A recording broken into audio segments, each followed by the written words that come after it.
Welcome back everybody to BeamNG.drive, continuing the Will It Survive series, and yeah, we're going to be taking 3 more cars down the car jump arena, the first of which is the FCV Tograg QE, so it's basically an all-electric version of the standard crossover. So yeah, let's see what it can do. So yeah, being all-electric, it's going to have plenty of power. It's not going to suffer from any water damage or anything like that, because that's not simulated on this game. And it's not going to have any over-rev risk either. The only real issue with this car is going to be whether or not the wheel axles can survive the punishment of such a massive jump and landing forces. Surprisingly really rather heavy at the front. I would have thought the batteries would have been evenly split between the car along the bottom there, but clearly not. So we're going to have a heavy impact on the roof, which is bad for the roof, but it should be okay for all of the mechanicals underneath the car if we don't start rolling, which we're going to do if we hit the sand. Yes, this is not what I wanted to happen, because rolling over does potentially damage the wheels. Yeah, there's one of the wheels snapped already.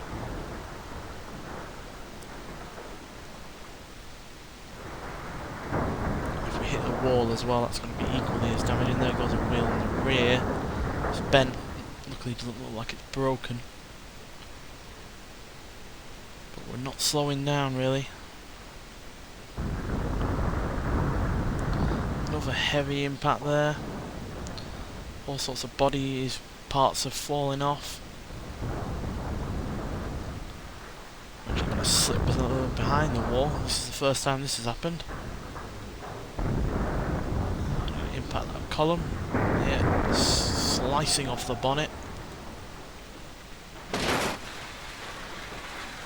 Don't worry, we can get out of here, but it's all about whether or not this car still drives.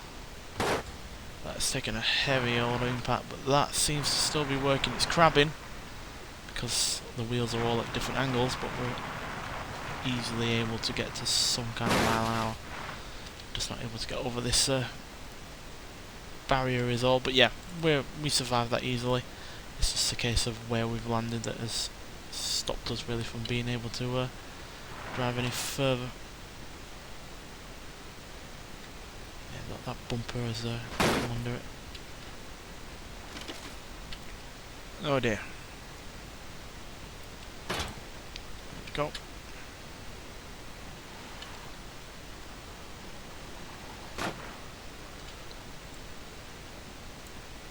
Yeah, we will be able to drive. I am pretty positive of that fact.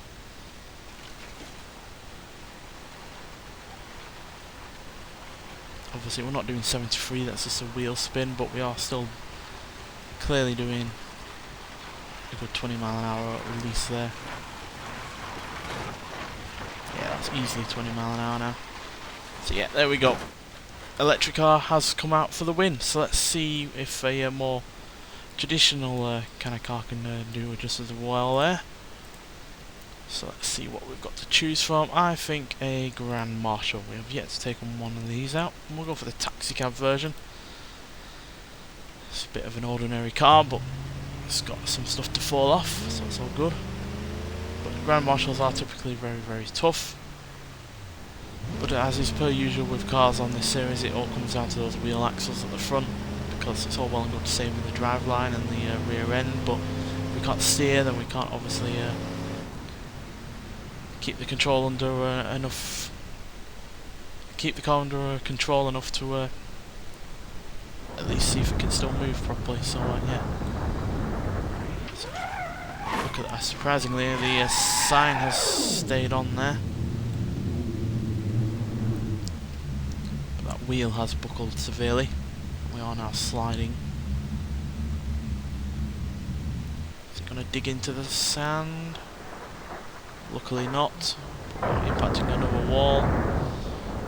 Not quite as severely as we did last time, but impacting a wall nonetheless. But yeah, that's come down a lot calmer than the FCV did, and yeah, we're still able to turn, which again is still a benefit. One of the wheels isn't able to turn though, unfortunately. But we can turn enough to get out of the sandpit. Just have to do a little bit of reversing. That's all good. And yeah, we'll easily get up to 20 mile an hour. There we go. And then some. But obviously the steering it has pretty much failed, but it's not enough to hinder this car.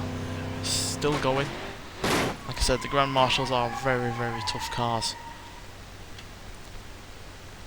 They've survived a lot of things that I've done to them in my own time. So yeah, let's see if another vehicle can fall victim to this car jump arena. Let's see what the Beagle can do. Now this is a mod that I recently downloaded. It's a fairly well detailed mod. It's stable for a lot of crashes that I've taken part in it with, but obviously this is asking quite a lot from a mod to deal with.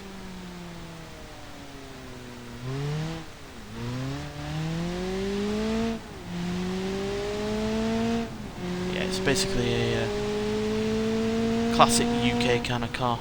That's why it's called the Beagle. Because we have a lot of doilies used around in the UK, and obviously a Beagle is a something used in fox hunting. So yeah, let's see how this car's gonna survive.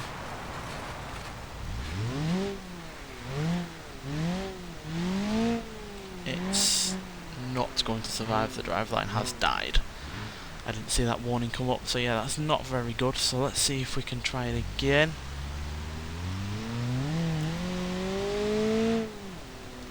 We'll stick it in neutral and see if we can just coast. See if that does any better. I'm trying to stick it in neutral, but it's not. But nonetheless, third gear is still working out for us. But we're again flying head down, and yet there goes the drive shaft again. God damn it. The wheels are still turning, which is obviously helpful, but yeah, the driveline has completely gone kaput again. Right, we're going to have to see if we can brake at the end there and see if that works.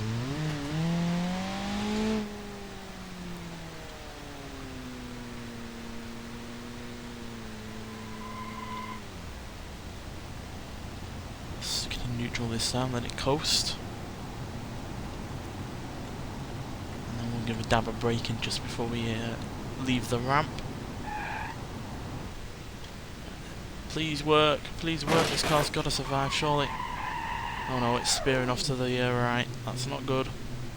Because impacts to the front can obviously then push the engine back and damage the driveline. Especially when they're at that kind of impact and angle. So yeah, like I said, the mod isn't 100% stable, it does spike every now and then. I've seen the Windows do that in particular. But it's a lot better than some mods that I have seen.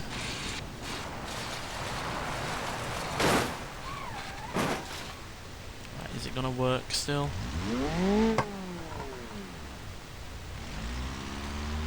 It's moving, and it's somewhat turning. It's obviously lost the front right wheel there, but we're good. The Beagle lives,